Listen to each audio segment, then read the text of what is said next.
નમસ્કાર વિદ્યાર્થી મિત્રો, કેમ છો બધા? મજામાં ને?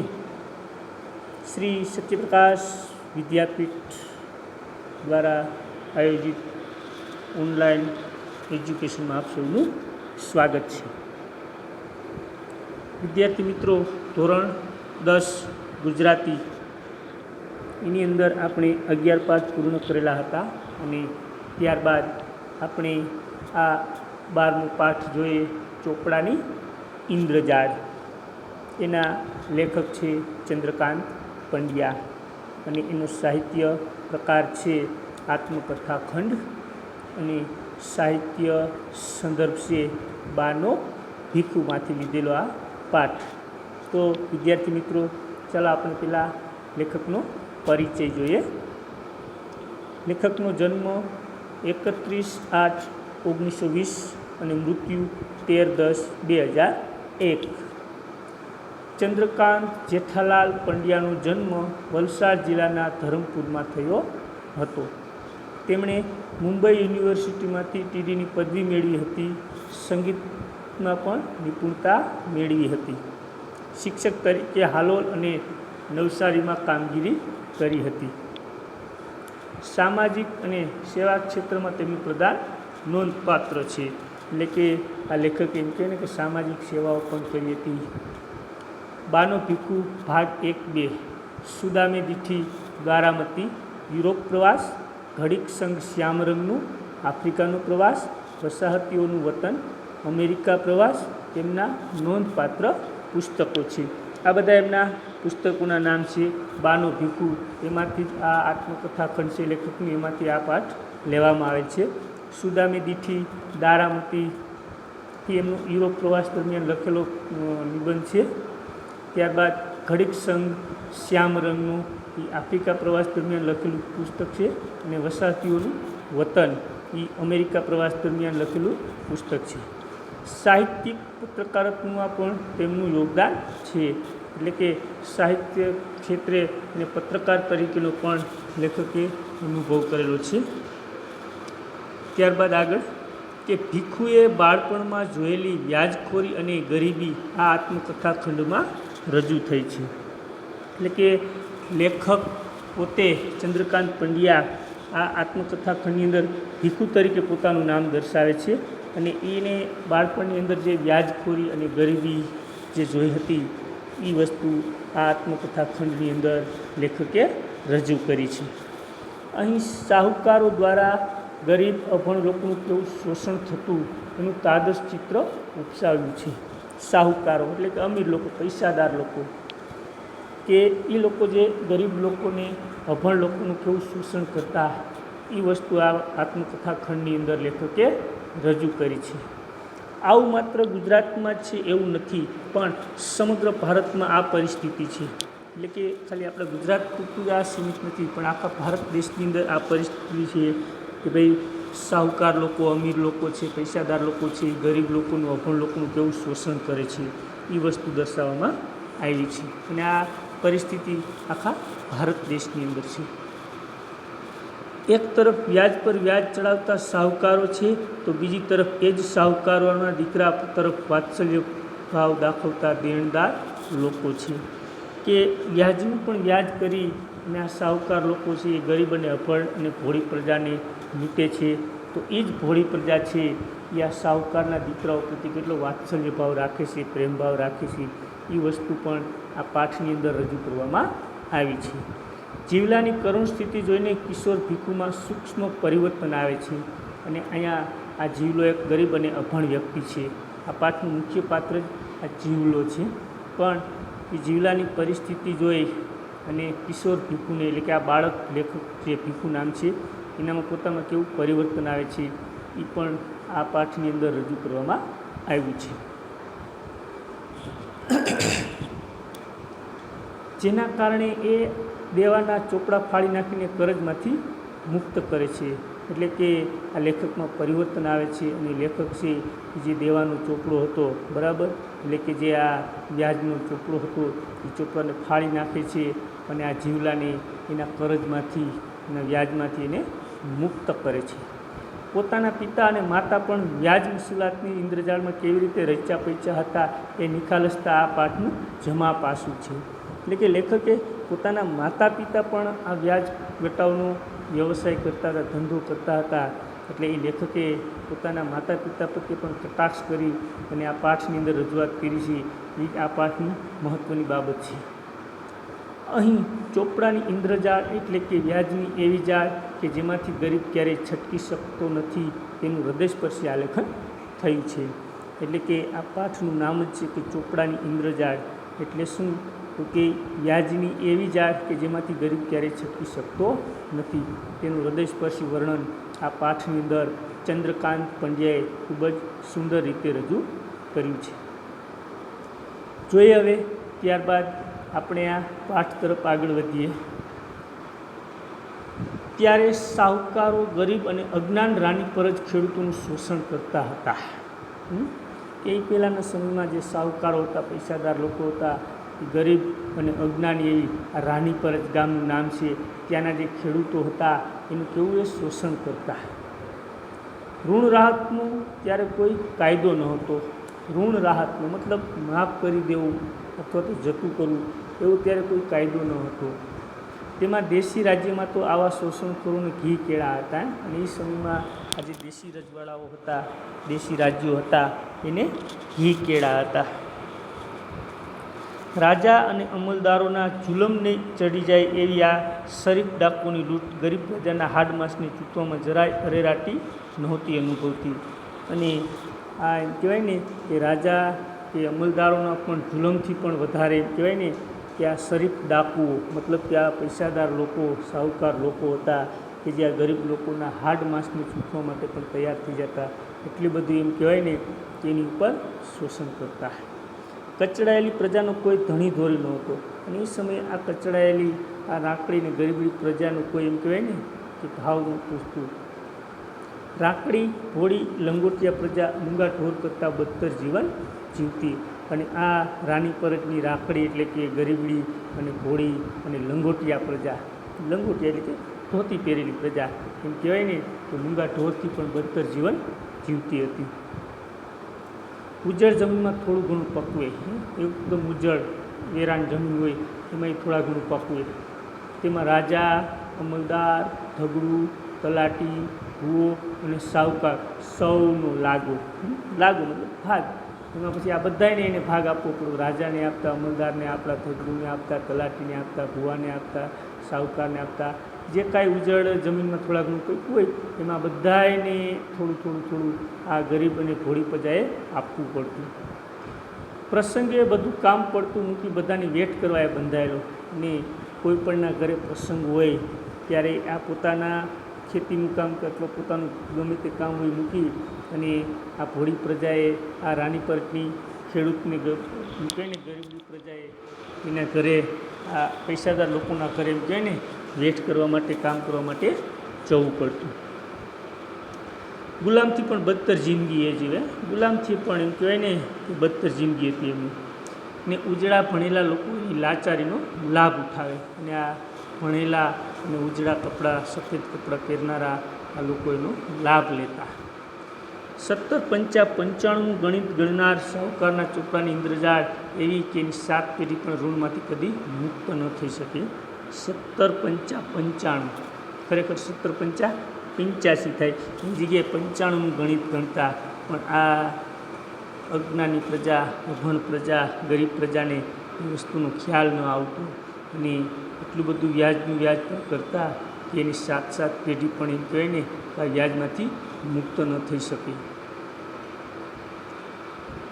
મારા પિતાને સાહુકારી કરી પૈસા કમાવાનું કિમિયો કોઈ ભાઈબંધે બતાવેલો. એટલે લેખકના પિતાને, એના લેખકના પિતાના કોઈ મિત્ર હતા, એણે આ રસ્તો બતાવ્યો કે ભાઈ તમે પણ આ રીતે સાહુકારી કરો, મતલબ વ્યાજખોરી, વ્યાજ બીજાને પૈસા આપીને વ્યાજ વટાવવાનો ધંધો કરો. એટલે લોભે લોભે ખેતી સાથે ધીરધારનો ધંધો પણ કરતા.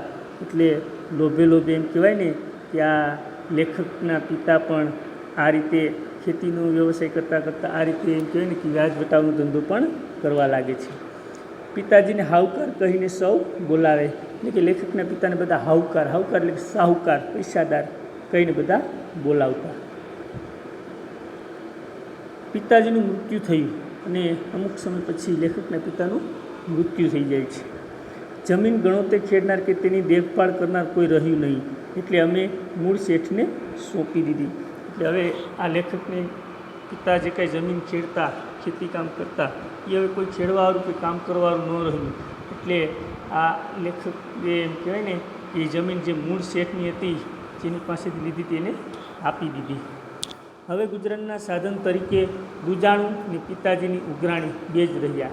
એટલે હવે આ લેખકના ઘરનું ગુજરાન ચલાવવા માટે એમ કહેવાય ને એક દુજાણું, મતલબ ગાય છે કે ભેંસ છે કે એને દોઈ અને દૂધ વેચીને ઘરનું ચલાવવું, અને સાથે સાથે એમના પિતાએ જે વ્યક્તિઓને વ્યાજે પૈસા આપેલા એની પાસેથી ઉઘરાણી કરવાનું. બસ આ બે વસ્તુથી જ આ લેખકનું ઘરનું ગુજરાન ચાલતું. વિધવા બાને માથે બે નાના દીકરા, એક નાની દીકરી, ઉપરાંત 3 પરણેલી બહેનોના વ્યવહાર સાચવવાની બધી જ જવાબદારી હતી. એટલે ત્યાં લેખકના પિતાનું મૃત્યુ થવાથી લેખકની માતા વિધવા બની ગઈ. એટલે એની પર બધી જ જવાબદારી આવી. બે નાના દીકરાને સાચવવા, એક નાની દીકરીને સાચવી, આના સિવાય 3 પરણેલી બહેનોની આ બધાના વ્યવહારની જવાબદારી આ લેખકની માતા પર આવે છે. એક નાનું ખેતર બાપુજીને નામે હતું, તે બહુ ઉપજાવ નહીં, એટલે નાની બહેનના લગ્ન વખતે આર્થિક સંકળાશને કારણે વેચી દેવું પડ્યું. અને નાનું એવું ખેતર હતું લેખકના પિતાના નામનું, બરાબર, અને એ બહુ એટલું બધું ઉપજાવ ન હતું, મતલબ કાંઈ પાક નહોતું આપતું. એટલે લેખકની નાની બહેનના લગ્ન કરવાના હોવાથી આર્થિક સંકળાશને કારણે ખેતર પણ વેચી નાખે છે. બા બિચારી રાત દિવસ ઢોર વેતરું કરે, કદી જંપીને ન બેસી. અને આ લેખકની માતા છે એ રાત દિવસ ઢોર વેતરું કરે, મતલબ ઢોર વેતરું એટલે કે ઢોર જે કહેવાય ને ગાય છે, ભેંસ છે, એને બધાને સાફ સફાઈ કરીને એના છાણ ઉપાડવા અને એને ઘાસચારો કરવો, આ બધું કાર્ય કર્યા રાખે. કોઈને ત્યાં જરૂર પડીએ રાંધી આપે ત્યારે માંડ 2 ટંક રોટલા મળે.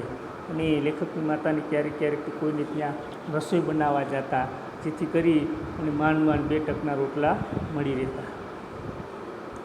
બાપુજી સાહુકારીનો ધંધો કરતાં પણ ઘરમાં ભાગ્યે જ કશી બચત મૂકી ગયેલા. એટલે કે લેખકના પિતા છે એ સાહુકારીનો ધંધો, એટલે કે આ વ્યાજ વટાવનો, વ્યાજે પૈસા આપવાનો ધંધો કરતાં પણ ઘરમાં કોઈ બચત મૂકી ગયેલા ન હતા. એ જમાનો પણ સોંઘારતનો, 10 રૂપિયા હારો ભાત, એ જ પ્રમાણે બધી ચીજ વસ્તુ, એમાં બચત 80 રૂપિયા. અને જમાનો પણ થોડું મોંઘવારી હતી, બરાબર, 10 રૂપિયા હારો ભાત, 10 રૂપિયાના ભાત મળી જતા, પણ આ રીતે બધી વસ્તુ મોંઘી પડતી, એટલે એટલી બધી કાંઈ બચત ન થઈ. એટલે કુટુંબનો બોજો એકલે હાથે ઉચકતા તો બાને 9 નેજા પડ્યા. 9 નેજા પડ્યા એટલે ખૂબ મુશ્કેલી પડી. એટલે આ બધું જ એમ કહેવાય ને કે લેખકની માતાને કુટુંબનો બોજો ઉપાડવો પડતો, એટલે એને ખૂબ જ મુશ્કેલી પડતી. દીકરામાં હું મોટો, એટલે 14 વર્ષની ઉંમરે ગામડે ઉઘરાણી કરવા બા મને મોકલે. એટલે કે આ લેખકને બધા ભાઈઓમાં પોતે મોટા, એટલે લેખક 14 વર્ષના હતા ત્યારથી જ એને એમ કહેવાય ને કે એમની માતા એને ઉઘરાણી માટે મોકલતા. દેણદારો પ્રામાણિક, પણ ખેતીના વર્ષો એક પછી એક એવા ખરાબ આવે કે લેણદારોને રોકડ કશું આપી ન શકે. એટલે કે લેખકના પિતાએ જે વ્યક્તિઓને પૈસા આપેલા વ્યાજે એ બધા પ્રામાણિક હતા, પણ હવે થતું શું કે ભાઈ ખેતીના વર્ષો દર વર્ષ નબળું આવતું, જેથી કરી અને આ પૈસા કંઈ આપી ન શકતા. ક્યારેક થોડું ઘણું આપે કે તો અમારા કુટુંબને આપદા ન પડે એટલા ખાતર, અને ક્યારેક થોડા ઘણું આપતા. અને શું કામ આપતા તો કે ભાઈ આ લેખકના પરિવારની મુશ્કેલી ન પડે એટલા માટે. પોતે પેટે પાટા બાંધી આછું પાતળું ખાઈને પણ જે મળે તે વ્યાજ પેટે ભરી જતા.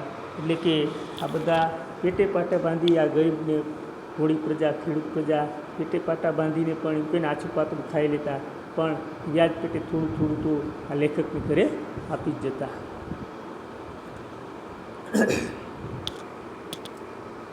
ધરમપુરથી 5 માઇલ દૂર મરઘમાળ ગામે રાણીપરજ કોમના જીવલા નામના ખેડૂત પાસે અમારું લેણું નીકળે. એટલે કે ધરમપુરથી 5 માઇલ દૂર મરઘમાળ ગામ અને રાણીપરજના જે જીવલો નામનો વ્યક્તિ હતો, બરાબર, એની પાસે આ લેખકનું લેણું નીકળતું. કાઠા વર્ષોમાં જીવલાની સ્થિતિ બહુ કપરી થઈ ગયેલી. કાઠા વર્ષોમાં એટલે કે જાજા વર્ષોમાં કહે ને કે જીવલાની પરિસ્થિતિ બગડી ગયેલી. પૈસા તો જે મળે તે આપે, પણ બાપુના મૃત્યુ પછી વર્ષો વર્ષ લાકડા, ડાંગર, કઠોળ, ગોળ, કેરી, શાકભાજી, ઢોર માટે ઘાસ ને એવું કંઈક ને કંઈક વ્યાજ પેટે ભરે. એટલે કે આ જીવલો પોતે એમ કહે ને પૈસા તો ક્યારેક ક્યારેક ભાગ્યે જ આપે, પણ આવી બધી વસ્તુઓ આપી જતો. લાકડા આપી જાય, ડાંગર આપી જાય, કઠોળ આપી જાય, ગોળ, કેરી, શાકભાજી, ઘાસ, આવું વ્યાજ પેટે ભરી ભરી અને કંઈક ને કંઈક આપી જતો. વર્ષ ગમે તેવું નબળું પડ્યું હોય તોય સાહુકારના પોરાને આપદા નહીં પડવી જોઈએ, એ ભાવનાથી કંઈક તો આપવું જ જોઈએ એવું માનતો જીવલો દાનતનો શુદ્ધ. એટલે કે વર્ષ ભલે ગમે તેવું નબળું હોય પણ જીવલો એવો દાનતનો શુદ્ધ હતો અને કહેતો કે સાહુકારના પોરાને આપદા નહીં પડવી જોઈએ, કે સાહુકારના દીકરાને પૈસાદાર લોકોના દીકરાઓને મુશ્કેલી ન પડવી જોઈએ એવી ભાવનાથી એમ કહેવાય ને કે એવો દાનતનો શુદ્ધ હોવાથી જીવલો કંઈક ને કંઈક તો આ લેખકના ઘરે આપી જતો. જીવલો અવારનવાર ઘેર આવતો. મારા ઉપર પુષ્કળ પ્રેમ. શેરડી, બોર, જાંબુ, કેરી એવું કંઈક ને કંઈક મારા માટે લાવે. એટલે કે જીવલો લેખકના ઘરે અવારનવાર આવતો. જ્યારે જ્યારે આવે ત્યારે જીવલા પ્રત્યે ખૂબ જ પ્રેમ વરસાવે અને સાથે સાથે આ એમ કહેવાય ને કે જીવલો છે લેખક માટે શેરડી ને બોર ને જાંબુ ને કેરીને આવું પણ લઈને આવે. તેની સાથે કોઈક વાર તેનો પુત્ર ગોવિંદ પણ હેર જોવાની લાલચે આવે. એટલે આ ગોવિંદ જીવલાનો પુત્ર એ પણ એમ કહે ને ક્યારેક ક્યારેક એમની સાથે આવે. હેર જોવાની લાલચે, હેર એટલે કે શહેર જોવાની લાલચે એમના ઘરે આવતા. લંગોટી ને મેલું જીર્ણ ડગલું એ એનો પોશાક. બસ લંગોટી પહેરી હોય, નાનું ધોતી પહેરી હોય અને જીર્ણ એવું ડગલું, મતલબ કે એવું અંડરવેર જેવું પહેરેલું હોય. જીવલો જુવાનીમાં પણ ખખડી ગયેલો, હાડ પિંજર જેવો. અને આ જીવલો છે એમ કહે ને કે જુવાનીમાં જ ખખડી ગયેલો, હાડ પિંજર જેવો થઈ ગયો. મતલબ એનું શરીર એટલું નબળું કે પૂરો ખોરાક મળતો નહીં અને સતત આ વ્યાજના પૈસાની દેતી લેતી કરવી પડતી, જેથી કરી અને પૂરતો ખોરાક ન મળતો એટલે જીવલાનું શરીર એકદમ નબળું પડી ગયેલું. તો એનો પુત્ર ગરીબડો અર્ધનગ્ન દશામાં ખુદ દરિદ્રતાને પણ શરમ આવે એવો, પણ આ જીવલાનો દીકરો તો એનાથી પણ ગરીબડોને અર્ધનગ્ન, મતલબ કે પૂરા વસ્ત્રો પણ પૂરા કપડાં પણ પહેરવા ન મળતા, દરિદ્રતાને ગરીબાઈને પણ શરમ આવે એવી એની પરિસ્થિતિ હતી. જીવલાના કુટુંબની આવી કરુણ દશા છતાં તેની વફાદારી મુખ સાક્ષી જેવો હું માત્ર જોયા કરતો. કે જીવલાની આટલી બધી કરુણ દશા હતી, આટલી બધી મુશ્કેલી હતી, પણ છતાંય એની વફાદારી એમ કહેવાય ને એટલી બધી સારી હતી કે હું એનો મુખ સાક્ષી છું, એ મૂંગા મોઢે સાક્ષી તરીકે હું એનો છું. એની બધી એની વફાદારી જોયેલી. બાપુ ગુજરી ગયા પછી બા મને ઉઘરાણીએ મોકલે. એટલે કે લેખકના પિતા ગુજરી ગયા, મૃત્યુ પામ્યું પછી એમ કહેવાય ને કે લેખકની બા છે એ આ લેખકની ઉઘરાણી માટે મોકલે.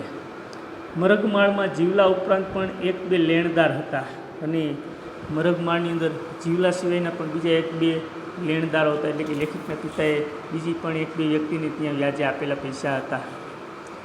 તેઓ જીવલાની સરખામણીમાં જરા ઠીક સ્થિતિમાં કહેવાય અને એ જે બીજા જે લેણદારો હતા એ જીવલા કરતાં એની પરિસ્થિતિ સારી હતી.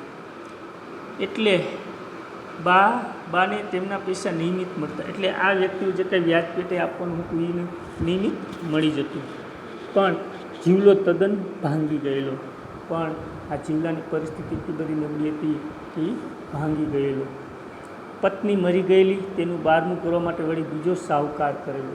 એટલે કે જીવલાની પત્નીનું મૃત્યુ થયેલું, જેથી કરી અને એનું બારમું કરવા માટે પણ આ જીવલાએ એમ કહે ને કે બીજી વ્યક્તિ પાસેથી પૈસા લીધેલા. એટલે જીવલા ઉપર કડક ઉઘરાણી થાય અને એટલા માટે આ જીવલા ઉપર એમ કહેવાય ને કે કડક ઉઘરાણી કરવી પડતી.